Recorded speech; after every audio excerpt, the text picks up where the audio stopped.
Hey everybody, AcedTyler here, and welcome back to Let's Play The Legend of Zelda Link's Awakening. In the last episode, we entered the catfish's maw, and also, we got, oh, my precious beloved item, the hook shot, yes! In this episode, we're going to finish the catfish's maw. Okay, I'm not going to stop with the, the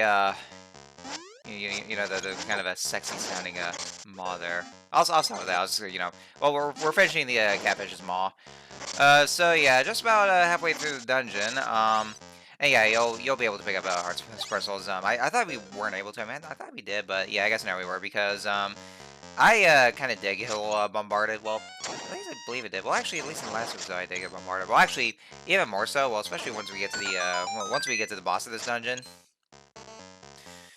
So yeah, there's not exactly very many rooms, but yeah. So, like I was saying, there is actually a ton of things that you can do with a hook shot, and why I love this item so much. It's the best item, or one of the best items in the game. Actually, no, if not the best items in the game. So yeah, not only can you just cling onto those, and also, if you see that little hook right there, well, I'm not really going to do anything about that yet, but you can actually bypass all these obstacles that are in our way by doing this. Whee! Oh man, it's so much fun to use. So anyways, be warned, guys. There's gonna be a few. There's gonna be a bit of a jump cuts in this video because I kind of. Oh, you motherfucker! I did not mean for you to do that. And we don't want to get that piece of power either. Yeah, there's there's a bit of screw ups there. Like I kind of hesitate like quite a lot there because I'm trying to figure out like where I'm supposed to go next. So there's going to be a bit of a couple of jump cuts here and there. So I do want to apologize ahead of time for that. Oh, we get to use it again. Whee! Alright, so I think this is where, yeah, I think this is where I go ahead and show what else the hookshot can do. So, if you see that little hook on that little, well, where it's supposed to be a bridge, so you just, this is actually where you use a hookshot, and then that creates an actual bridge. So yeah, so that's what you can do with this one. And, oh, it's another one of those, anti-fairies. You know, I think, actually, come to think of it, I still remember in Link to the Past, those, same anti-fairies, they actually do produce, fairies, but these ones don't in this game. I don't know why. Anyway, so, we have another mini-boss. Wow, there's too many bosses in, this dungeon.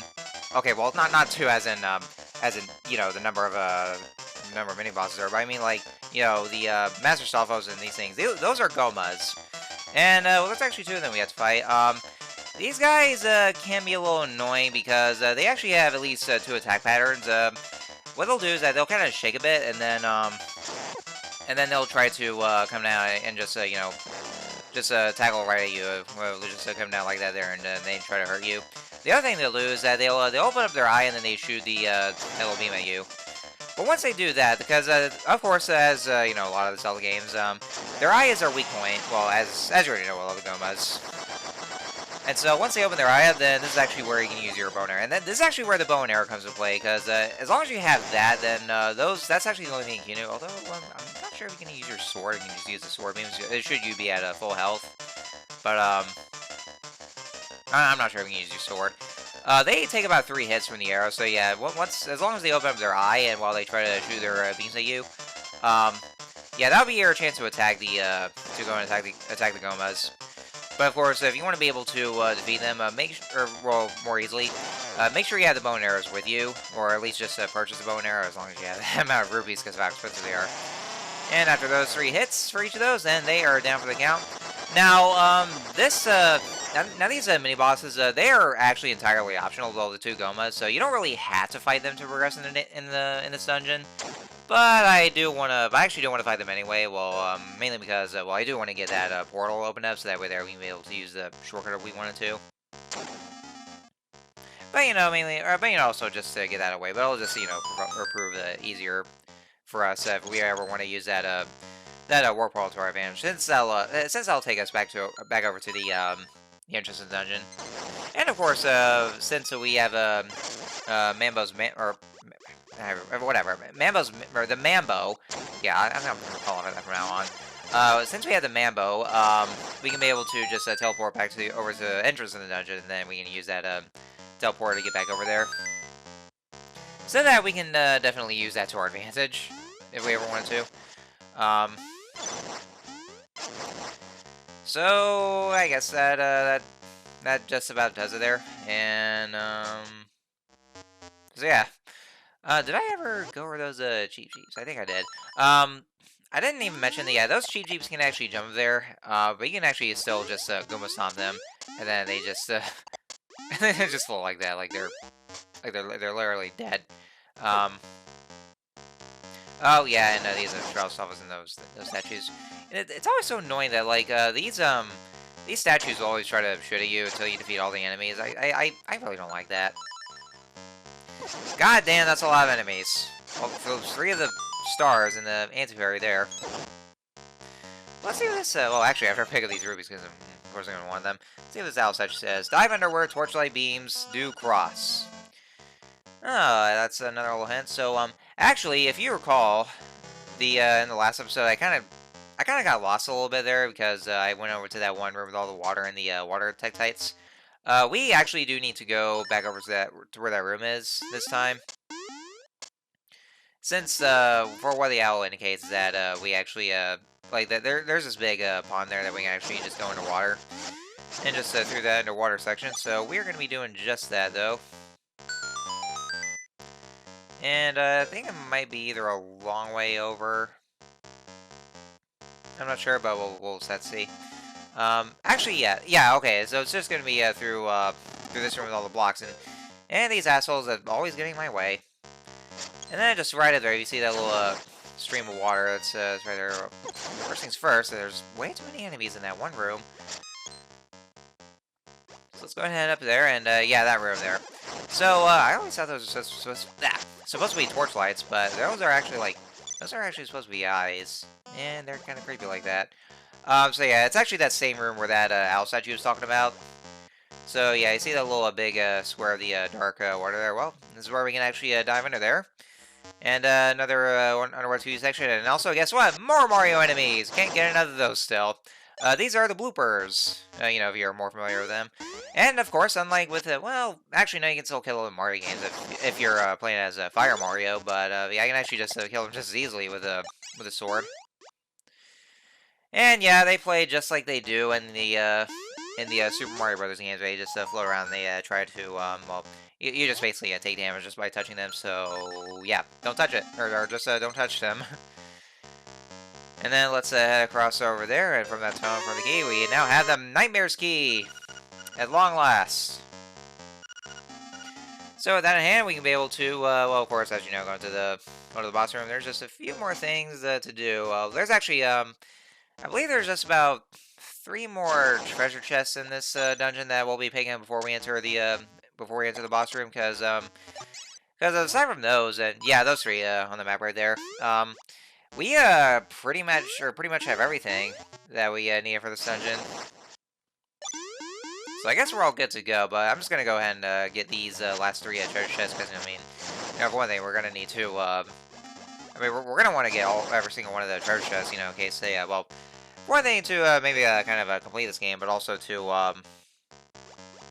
you know, they have any rupees, and we might need those rupees, you know, just in case, because I was already out of rupees after buying the bow and arrow, but now we have up to about 235 rupees, so that's actually just good enough.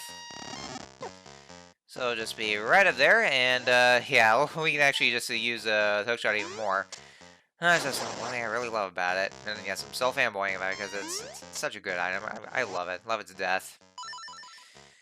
All right, so we open this up, and now we have 50 rupees. Very nice indeed. And also another chest, which of course will have the key because, you know, like I said, the tone. Yep, another small key. We'll definitely need that though, of course. Yeah, that's just one last thing we need. I mean, I did say we had everything, but that was just one last thing because there is one more unlock that we have to go through. And then one last chest to open. 50 more rupees. Again, very nice. Yeah, we're really racking up on the rupees there, aren't we? So we should be just about almost done with this dungeon here. So let's yeah, I was actually checking the map to see how much more there is, and looks like we're pretty much good to go. And yeah, you say I jumped cut right there because I had to figure out where it is I need to go next since I was getting a little lost there. All right, yeah, this is actually where yeah, it's probably best to just go ahead and play the Mambo, and then and that way there we can get to the dungeon entrance, now that we have the warp portal with us, we can go ahead and teleport back to the Goma's boss room, or the Goma room rather. That was kind of the reason why I need that to begin with, you know, just as a shortcut. Yeah, like I said, it's optional, but you know, it's probably better that way to actually defeat them. And those two section. Oh, holy shit! What is this? Bowser statues. Yeah, that's more Mario versus Bowser. Actually, no, more like Jack Black statues. So I'll just call them now just Jack Black statues because you know. I mean, I still just can't get over how good just you know Jack Black is as Bowser. Just after seeing that trailer, I was like, oh, holy shit, Jack Black, man. Oh, my man, you're really killing it as Bowser, and that's what's really making me look forward to to just seeing the Mario movie. Um, I know people could be pretty mixed about you know Chris Pratt as Mario, but still, I'm just looking forward to it because you know because of Jack Black as Bowser. Anyway, so now we made it boss time. So, you are the outsider, come to eat the windfish. I shall eat you. Oh, what is this? So, oh, got him. Hi there, tail. Oh my God, Unagi! Ah! What's he doing here? Why is he here? Why is he in this game? No! Okay, so yeah, that's not Unagi. This is Slime Eel. Now, the Slime Eel, what he does, he's kind of annoying. Well, maybe kind of might be an understatement because he is pretty annoying. So what you have to do is that he will pop out from all four of these holes there, and he'll try to open his mouth, and you don't want to get too close to him because that's when you take damage. What you want to do is that as soon as he opens his mouth, this is where you use your hook shot, and then just use a hook shot at him, and then he'll come out of there, and then that's where he'll reveal his weak point, which is that heart there. And so once you pull out of him, and you see that heart right there, then that would be your chance to slash him. And you want to do it kind of quickly because then he'll come right at you. The one major problem about this boss is, of course, the tail, because it will keep on circling around, and the only way to avoid this is, well, actually a couple ways to avoid it is just by either hugging the walls right there, or you could use the Rock's Feather to jump over it, but then you actually do need the sword and also the hook shot at the same time, and that's only like 2 buttons to use. Because then you'd have to go to the pause menu constantly, and that would be such a major pain in the ass to do that, so yeah, for one thing, it's gonna make me take a lot of damage because I would keep on having to get hit by the tail. So yeah, that's why you're gonna be seeing me taking a lot of damage from the tail because well, I guess I was just kind of like very much trying to get to that weak point though. Now after a couple of hits from the slime eel, or they get to the slime eel, sometimes he actually does have duplicates where or basically the fake one. If you pull one out, then he'll just circle around. Like the whole body will come out and just circle around, but no heart there. And you won't be able to defeat him because then afterwards he'll just explode. But that's just basically the fake one. So you want to make sure you get the real one out of the wall. But yeah, you can only be able to use the hook shot like right when he opens his mouth. Like you know, if his mouth is still open, just use hook shot at that time. Then that's when he comes out. But yeah, that's like I said, that's just the main part right there. Is just the tail right here. So yeah, watch out for the tail. You might as well just hug the wall because otherwise the rock star that would have been effective, but you know that's going to be a lot of pause and do just equip it because of 2 buttons. Because like I said, you do need a sword and the hook shot at the same time for that. Or unless you could actually just use a hook shot, but I don't know. That's basically what I'm just doing right now because you know the sword's a lot more effective because you know we're very powerful. We have attack power with the red tunic. Yeah, I know I'm taking a lot of damage. It's you know kind of it's not very good on my part, just having to get hit by the tail constantly. But you know, it's what's one annoying thing about this boss is you know because of the tail. Okay, I thought I was gonna get that right here.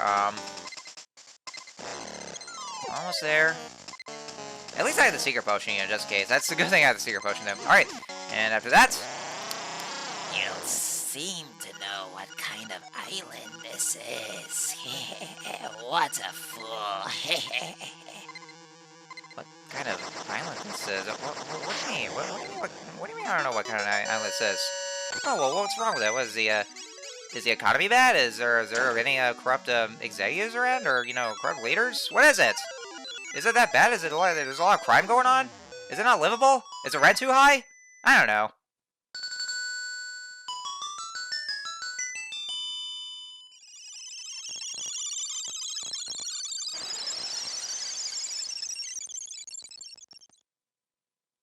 Shrine, an island secret in the shrine.